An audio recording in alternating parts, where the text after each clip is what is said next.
Que a graça e a paz do Senhor possa encontrar cada um de vocês, vocês que estão nas suas casas, que estão nos seus lares.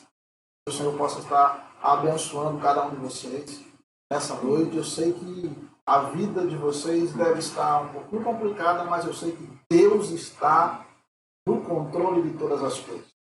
Eu sei que a palavra de Deus deve estar no teu coração agora, através dos louvores, através que a gente já viu até agora. Certamente Deus tem uma palavra a acrescentar na tua vida, através dos louvores que você já ouviu, através de tudo aquilo que aconteceu durante esta semana na tua vida. Certamente Deus falou no teu coração. Você também participou, você viu, relembrou alguns momentos no retiro que vocês fizeram.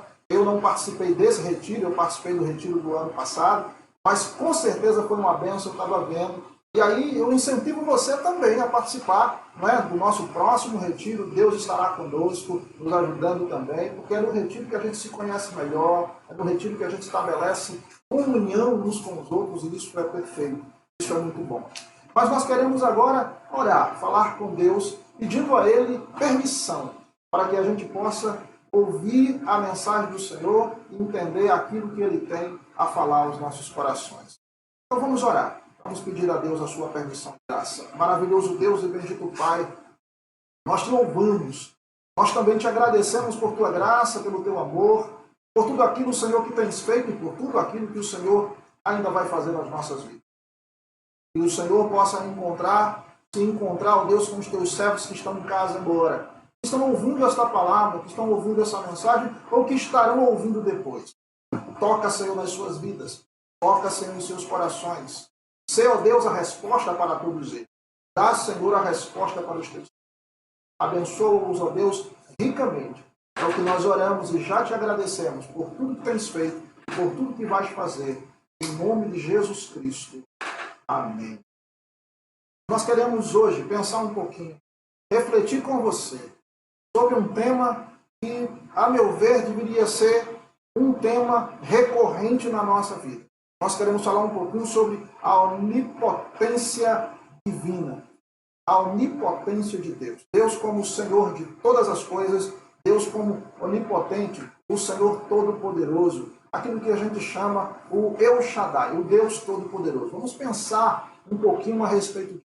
Nós queremos utilizar como base um texto escrito lá em Isaías, no capítulo 40, dos versículos 12 até o versículo 15. Abra a sua Bíblia, acompanhe conosco, participe do nosso culto, participe dessa palavra também. Fique em oração, porque essa palavra vai alcançar muitos corações, vai abrir-se ao entendimento de muitas pessoas. Portanto, Isaías capítulo 40, versículo 12, 13, 14 e 15. Ele começa dizendo assim: quem mediu na concha da sua mão as águas, e tomou a medida dos céus aos palmos, e recolheu numa medida o pó da terra, e pesou os montes com peso e os outeiros em balanças. Quem guiou o Espírito do Senhor, ou como seu conselheiro o ensinou? Quem tomou ele conselho, que ele desse entendimento, lhe ensinasse o caminho do juízo, e lhe ensinasse conhecimento, lhe mostrasse o caminho do entendimento. Eis que as nações são consideradas por ele como a gota de um balde, e como o pó miúdo das balanças. Eis que ele levanta as ilhas como a uma coisa pequeníssima. Que Deus possa aplicar essa palavra na tua vida, que Ele possa aplicar essa poderosa palavra no teu coração, que você possa entender um pouco mais a respeito dessa palavra. Esse texto lido no livro de Isaías é um texto muito lindo, um texto muito bonito, e a gente vai discorrer daqui a pouquinho um pouco mais a respeito disso. Mas vamos pensar por que eu escolhi esse texto, por que essa mensagem sobre essa onipotência de Deus, sobre esse atributo de Deus. Primeiro vamos entender o que é atributo, porque onipotência é um atributo. E nós queremos falar de 3 atributos, dos muitos atributos que Deus tem, nós queremos falar sobre 3 desses atributos. Mas queremos dar ênfase a este e da onipotência de Deus. O primeiro atributo que a gente quer falar, que a gente vai citar, dentre os muitos atributos que Deus tem, onipresença, onisciência, onipotência. Esses três atributos. Precisa entender que o mundo tomou um rumo diferente ao longo do tempo. Antes, período medieval, o mundo ele era muito mais teocêntrico. Deus estava no centro. Mas um tempo passou e a humanidade escolheu não Deus, mas a sua própria humanidade. E aí nós começamos a perceber que por causa disso, ao invés da teocentricidade, ou seja, de Deus estar no centro de tudo, houve uma antropocentricidade, ou seja, antropos de homem. O homem passou a ser o centro de todas as coisas. O homem passou a se preocupar muito mais com a sua própria capacidade intelectual, com o seu próprio entendimento, deixando assim Deus de lado. O homem passou a ser ateu, ele passou a desacreditar em Deus. No entanto, nós, pleno século XXI, precisamos pensar um pouco mais a respeito de Deus, porque a ciência não conseguiu dar a resposta que prometeu. Deus vai dar essa resposta. Deus sempre deu essa resposta. E agora chegou um momento em que o homem começa a sentir a necessidade de Deus. Por quê? Porque existe no coração do homem um vazio muito grande, que somente Deus poderá preencher. Esse vazio que existe em nós. E aí, voltando a pensar um pouco mais a respeito desses atributos. O que é atributo? Atributos são qualidades. Qualidades de Deus. Atributos de Deus são qualidades de Deus. Se nós formos pensar de forma teológica, não é bem aquilo que nós queremos passar para vocês hoje, mas se formos pensar de forma teológica, existem muitos atributos, e aí a gente pode dividir em atributos comunicáveis e atributos incomunicáveis. A gente pode pensar em atributos, como já disse, como os incomunicáveis, ou seja, somente Deus tem. Nós não alcançamos esses. Como a onipotência, Deus que é todo-poderoso, como a onisciência, ele sabe todas as coisas, como a onipresença, ele está em todo lugar. Ele pode estar em todo lugar. São atributos que são atributos unicamente de Deus. Mas existem os atributos comunicáveis, atributos que Deus resolveu comunicá-los conosco. Que Deus resolveu mostrar-se, ou mostrar esses atributos para nós. Que nós também temos amor, bondade. O homem pode ser bom. Ele tem a maldade, mas ele também pode ser bom. O homem também pode ser justo, apesar da justiça de Deus ser excepcional. Deus, ele é singular. Somente ele. Por isso, os incomunicáveis vai mostrar a singularidade de Deus. Vai mostrar a sua exclusividade. Portanto, a gente pensa um pouquinho sobre a importância de conhecermos um pouco mais de Deus. Meu povo erra por falta de conhecimento, diz a palavra de Deus. Nós precisamos aprender a buscar mais ao Senhor. Ele nos traz algumas formas de entendimento acerca disso. A própria palavra, ela nos impulsiona a buscarmos um pouco mais a Deus. A Bíblia vai falar um pouco sobre isso. Por exemplo, lá em Daniel no capítulo 11, ele vai falar um pouquinho sobre isso que eu gostaria que você pensasse. Daniel capítulo 11, 2, vai trazer uma mensagem que eu queria que você colocasse no seu coração, para que a gente possa entender da essência dessa necessidade de conhecer a Deus. A parte B, ela vai dizer assim: mas o povo que conhece ao seu Deus se tornará forte e fará proezas. Forte e fará proezas. Se você conhecer a Deus, você será esse povo. Por que nós sofremos tanto? Por que diante dessa pandemia, por exemplo, há tantas pessoas que estão desesperadas, pessoas que estão depressivas, basicamente por falta de proximidade com Deus, por falta de conhecimento de Deus. Eu citei agora, o povo de Deus erra, peca por falta desse conhecimento. Deus ele se manifesta à humanidade de diversas formas, de diversas maneiras. Ao longo da história, na Bíblia, no Antigo Testamento, as formas como Deus se manifesta, com nomes diferentes, inclusive. Os nomes mostram a ocasião em que Deus está se mostrando e a necessidade do povo em relação ao próprio Deus. Por exemplo, lá no Gênesis, no início do Gênesis, Deus vai se mostrar como Elohim. Elohim, que significa o forte, o divino. Quando a gente vê Gênesis capítulo 1, versículo 1, a gente vai entender isso. No princípio, Deus criou. Esse Deus aí é Elohim. Aquele que é forte, aquele que é divino. Deus também se manifesta com um outro nome, que é o Adonai, que significa que ele é Senhor de todas as coisas. Ele vai se manifestar como El Elyon também, como El Hai também. Cada um desses nomes, o El Shaddai, que é o Deus Todo-Poderoso.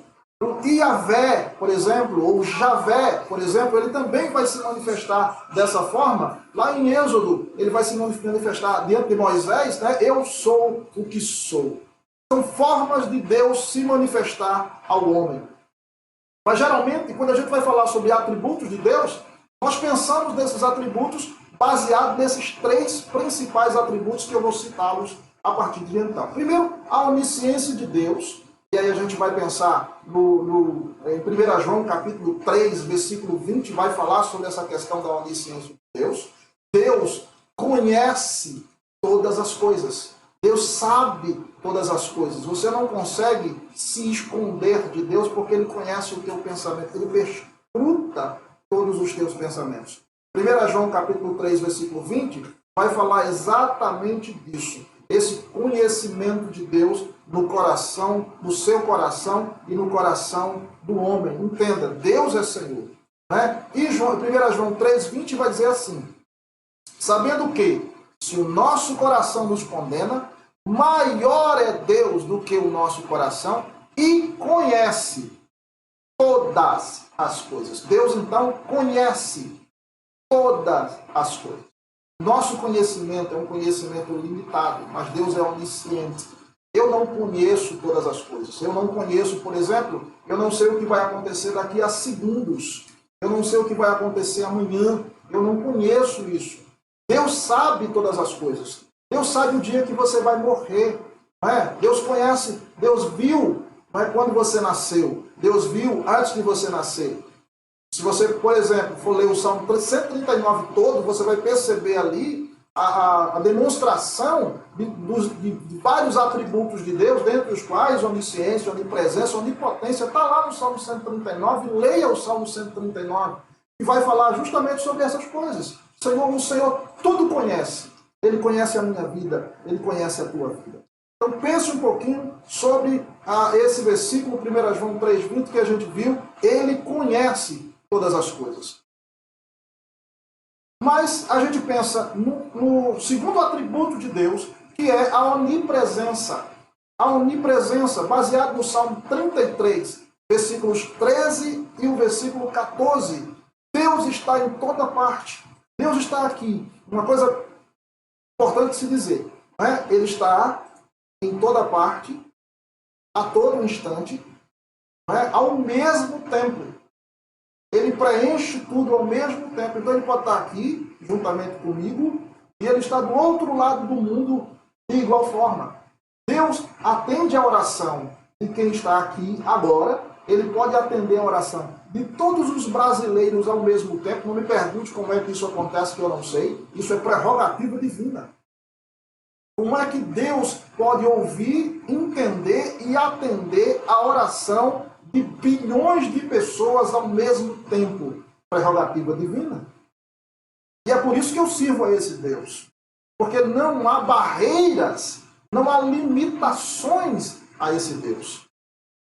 Não há como a gente limitar um Deus tão poderoso quanto o Deus que a gente serve, que a gente glorifica. Então, ao texto que eu falei, Salmos 33, 13 e 14, vai falar justamente sobre isso. O Senhor olha desde os céus, está vendo a todos os filhos dos homens. No lugar da sua habitação, contempla todos os moradores da terra. Não há limitações para o Deus que nós servimos. Ele sabe e Ele pode todas as coisas. Ele olha desde os céus, está vendo todas as pessoas ao mesmo tempo. Os olhos de Deus não são limitados. Deus não tem limite de capacidade. Ele pode, ele sabe, ele conhece todas as coisas. No lugar onde ele está, ele consegue ver todas as coisas. A lente dos olhos de Deus não tem limites. E a terceira coisa, o terceiro atributo é este atributo que nós vamos demorar um pouquinho mais para pensar a respeito dele. Porque a gente pensa num Deus que pode todas as coisas. Que pode todas as coisas. Abraão vai pensar nesse Deus desta forma. Abraão vai dizer que ele é o Deus. Deus vai aparecer para ele e vai dizer: eu sou o Deus Todo-Poderoso. Anda na minha presença e ser perfeito. Então, quando a gente pensa em Deus, por exemplo, a gente pensa um outro texto, Jó, capítulo 42, vai falar sobre a onipotência de Deus. Jó, capítulo 42, versículo 2, fala sobre isso. Pense um pouco sobre Deus tendo todo o poder. Ele detém todo o poder. É esse Deus que nós servimos, é esse Deus que nós glorificamos. Jó 42, 2 vai nos dizer isso, vai nos mostrar isso. Ele vai dizer que o nosso Deus, onde é que ele está? Olha, bem sei que tudo pode. Quando diz tudo, é tudo. Não existem limitações. E que nenhum dos seus planos, nenhum dos seus propósitos podem ser frustrados ou pode ser impedido. Aquilo que Deus diz, aquilo que Deus planeja, acontece. Eu vi certa vez uma imagem nas redes sociais e a imagem mostrava Jesus de um lado da mesa e o diabo do outro lado da mesa numa queda de braço. Eu achei aquela imagem um absurdo, uma blasfêmia na realidade. Jesus não entra numa queda de braço. Porque entrar numa queda de braço é pelo menos admitir em algum instante que Jesus poderia perder do diabo. E ele não perde. De forma alguma, o diabo tentou Jesus. Mas para perder. Não há essa questão de equilíbrio entre o bem e o mal. O mal é, com certeza, assustadoramente maior. Não. O bem, Jesus, é assustadoramente maior do que qualquer coisa. A palavra de Deus é maior do que qualquer coisa. Aprenda a usar isso na sua vida. Mesmo que você esteja em desespero, mesmo que você esteja em angústia, aprenda a usar isso na sua vida. Deus é maior do que qualquer coisa na sua vida. E aí a gente pensa no Salmo 115, por exemplo. O Salmo 115, versículo 3, é uma outra palavra a respeito disso. Vai mostrar esse poder de Deus nos céus. Mas o nosso Deus está nos céus. Fez tudo o que lhe agradou. Deus está nos céus. Ele fez e faz tudo o que lhe agrada. Essa é uma palavra forte. Ele pode todas as coisas. Ele pode fazer absolutamente tudo o que ele quer. E se você perceber também lá no Salmo 147, versículo 4, vai mostrar uma outra característica que a gente vai falar um pouco mais a respeito disso também. O Salmo 147, versículo 4. Olha que coisa extraordinária. Ele conta o número das estrelas, chamando cada uma das estrelas pelos seus nomes. Você imagina isso? Deus conhece todas as coisas, Deus sabe todas as coisas, Ele é poderoso e Ele sabe o nome de cada uma das estrelas. Bilhões de estrelas. Galáxias e mais galáxias. Deus conhece. Se a gente for pensar, por exemplo, algumas características desse poder de Deus, pensa bem. Ele tem poder sobre a morte. Lázaro, por exemplo, estava morto 4 dias. Já estava entrando em estado de putrefação. Mas Jesus chega e ele diz: eu sou a ressurreição e a vida. Olha o poder de Deus. Ele tem poder sobre os espíritos. O endemoniado de Gadara chegou ele se aproximou, e demorou, ele se aproximou de Jesus. Jesus pergunta qual o nome dele, e depois Jesus expulsa, porque ele tem poder sobre os espíritos. Ele também tem poder sobre as doenças. Quantas vezes Jesus passou e Jesus curou? Havia uma mulher com fluxo de sangue, 12 anos sofrendo. Ela apenas tocou na orla das vestes de Jesus e ficou curada. E Jesus diz, a tua fé te salvou. Eu teria que fazer uma retrospectiva daquilo que você já sabe, por quantas vezes Jesus curou, por quantas vezes Jesus demonstrou o seu poder sobre as doenças. Ele também tem poder sobre a natureza. Veja, os discípulos estavam angustiados. Angustiados por quê? Angustiados porque estavam prestes a morrer, afogados, porque a natureza se voltava contra aquele barco que estava ali. Jesus se levanta a sua mão, fala para a tempestade, fala para os raios, fala para as ondas, e tudo se cala, tudo se acalma, porque o nosso Deus tem poder sobre todas as coisas. Ele é todo poderoso. E se você for para lá para o Antigo Testamento, você vai ver o poder de Deus na manifestação das 10 pragas, antes que o povo de Deus saia do Egito e vá para o deserto. Se você parar para pensar, depois das 10 pragas, a manifestação do poder de Deus não para por ali. O povo de Deus estava angustiado por quê? Porque de um lado tinha o exército de Faraó, do outro lado tinha o Mar Vermelho. E o povo começou a duvidar daquilo que Deus poderia fazer. Chegaram para Moisés, e aí, Moisés, e aí, o que é que a gente faz? A gente tinha comida lá, a gente tinha caixões lá no Egito, por que você fez isso com a gente, trazendo a gente para cá? Moisés foi consultar a Deus a respeito disso, que é isso que nós devemos fazer em primeiro lugar na nossa vida, em quaisquer que sejam as circunstâncias, consultar a Deus, buscar a Deus. E aí Deus diz uma resposta, Deus dá uma resposta, e essa resposta tem que ser para a gente, tem que ser para você. Cada vez que você vai consultar a Deus, você precisa entender que se Deus já falou para você, você tem apenas que cumprir aquilo que Deus lhe disse. Porque se Deus conhece o futuro, você não conhece, mas se Deus conhece o futuro, e Ele conhece, Ele sabe o que vai acontecer. Quando Moisés chegou até Deus, para perguntar o que fazer, pergunta essa que foi feita porque o povo estava pressionando, simplesmente Deus dá uma resposta. Entenda, essa resposta precisa estar no nosso coração. Diga ao povo que marche. Diga ao povo que vá em frente. Mas aí, qual é a possibilidade de o povo ir em frente? Para trás o exército de Faraó e na frente o mar. Será que Deus estava dizendo para que o povo morresse afogado, cometesse suicídio? Não. Deus estava dizendo para que o povo exercesse a sua fé. Era isso que Deus estava dizendo, e é isso que Deus está dizendo hoje também. Diante de quaisquer que seja a situação na sua vida, mesmo que seja uma situação impossível, entenda, Deus é o Deus do impossível. Abra seu coração e entenda isso. Quantos anos você está na igreja ouvindo isso? É hora de exercer a sua fé.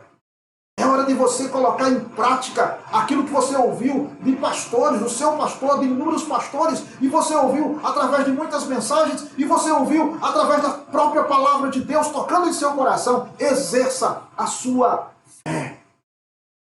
Diga ao povo que marche, levante-se e ande e faça a vontade de Deus. É isso que a palavra do Senhor nos diz.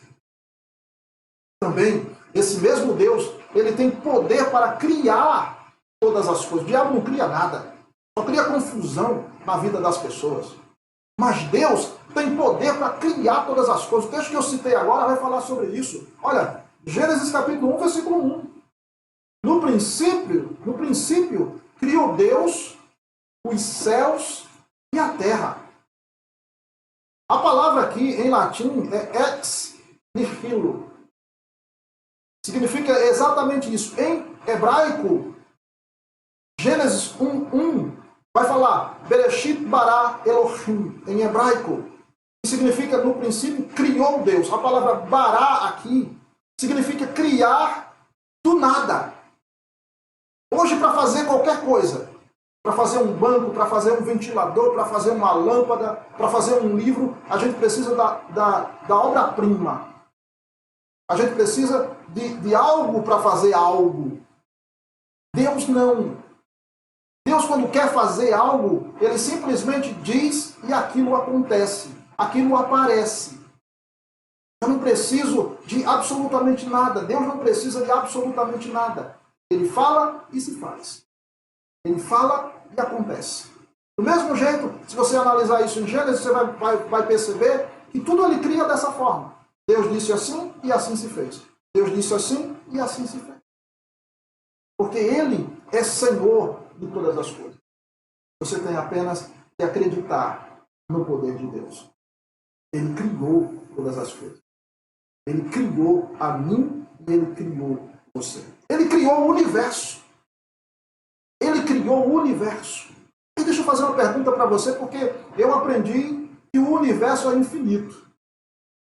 E quando você olha para a Bíblia, olha para a palavra de Deus, você percebe que infinitude é uma prerrogativa divina. O universo não é infinito. O universo tem fim. A única pessoa que não tem fim é Deus. Absolutamente tudo vai se acabar, menos Deus. Porque Deus é princípio e fim. O primeiro e o derradeiro. O alfa e o ômega. Ele é Deus. Ele é Senhor.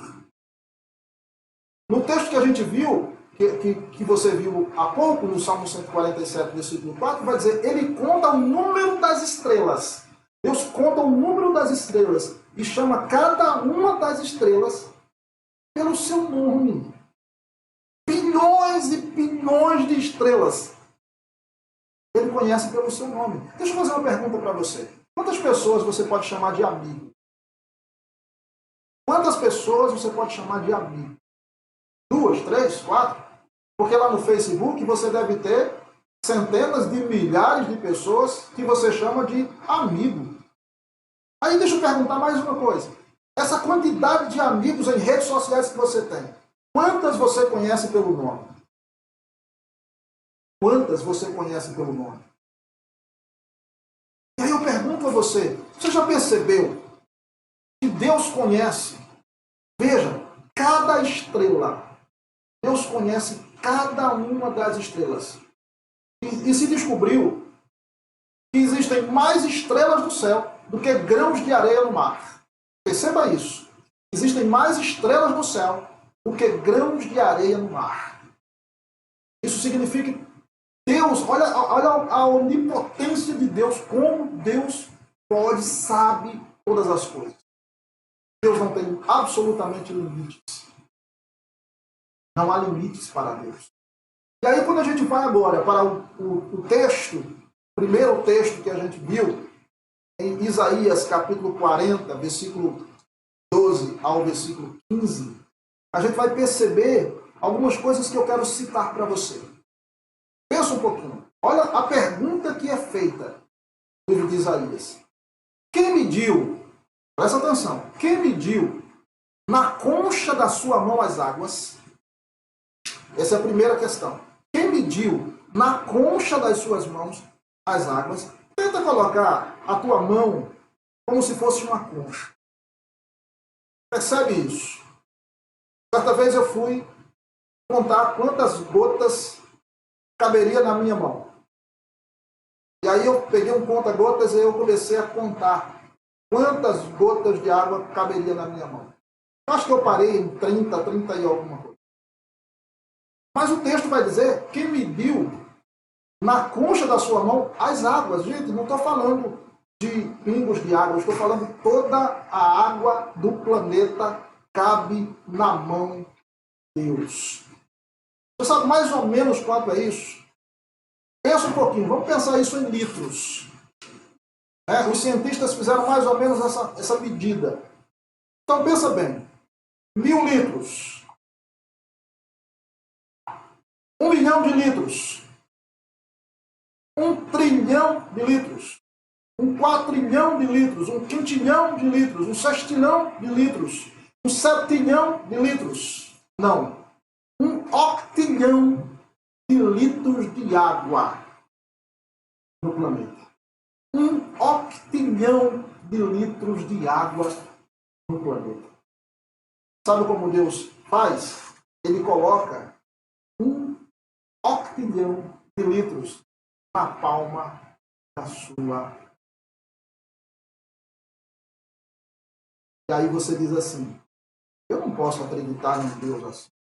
Como assim? Você não pode acreditar nesse? Ele é Senhor, Ele é todo-poderoso. Como é que você não acredita no Deus? Feito. Olha, ele ainda continua dizendo, quem mediu na concha de suas mãos as águas e tomou a medida dos céus aos palmos. Pensa bem, estamos falando de galáxias. Portanto, quando você diz, ele mediu todas as galáxias, o universo inteiro aos palmos. Deus, 1 palmo, 2 palmos, mediu todas as coisas. Esse é o Deus que eu sirvo. Esse é o Deus que eu glorifico. Esse é o Deus Todo-Poderoso. Não há sombra de dúvida, variação nenhuma nesse Deus. Ele é o nosso Deus, é o Senhor de todas as coisas. Você não pode duvidar de um Deus assim. E a única coisa que Ele quer é que você creia e se arrependa dos seus pecados. Não se preocupa com o coronavírus. Não se preocupa com nada disso. Sabe por quê? Acima de tudo, eu nunca percebi tantas pessoas ditas cristãs com tanto medo de morrer. Eu nunca percebi algo desse tipo. Aí eu me paro para pensar, porque quando se fala em idade medieval, dizem alguns livros, inclusive, que a idade medieval é chamada de idade das trevas. É a idade da falta de conhecimento e tal. Mas nesse período, o povo de Deus estava morrendo nas arenas, sendo devorados por leões. Enquanto estavam sendo devorados por leões, cantavam louvores. Glorificavam a Deus enquanto isso acontecia. Em Roma, por exemplo, com Nero, o que aconteceu foi que Nero colocou os cristãos, muitos cristãos, durante o período da perseguição, ele colocou esses cristãos em postes, colocou cristãos e tocou fogo. Aquelas pessoas estavam ali por causa do nome de Jesus, porque eram cristãos, estavam ali por causa do nome de Jesus, estavam servindo de tochas para iluminar a cidade. Enquanto isso, essas pessoas que eram levadas também às fogueiras, elas louvavam e elas glorificavam a Deus. E hoje, nós estamos com medo. Nós estamos com medo. Nós precisamos nos voltar mais para esse Deus Todo-Poderoso. Se você tiver que morrer hoje, morra glorificando e exaltando o nome do Senhor, porque você sabe, João 14, versículo 1, é um texto em diante, é um texto que você nunca pode esquecer. Coloque esse texto, imprima esse texto, coloque na porta do seu banheiro, coloque na sua sala, coloque na sua cabeceira, onde quer que você colocar, porque você vai precisar decorar esse texto. Decore esse texto. Ele é essencial para a vida do cristão. Não se turbe o vosso coração. Credes em Deus, crede também em mim, porque na casa do meu Pai há muitas moradas. Preste atenção. Na casa do meu Pai há muitas moradas. Não se perturbe, não se angustie. Eu vou preparar lugar. Esse lugar que o Senhor foi preparar é para você. Abra seu coração. Despeje a sua confiança no Senhor Deus Todo-Poderoso. E aí você vai ter, acima de tudo, você vai compreender o poder de Deus na sua vida. Hoje a gente pensou um pouco sobre isso. Mas eu quero que você compreenda esses atributos de Deus. Estude os atributos de Deus. Pesquise e estude os atributos de Deus. Ele quer falar ao seu coração ainda. Ele quer demonstrar o seu poder ainda. Você precisa se voltar para Ele. Essa é a mensagem do Senhor na sua vida.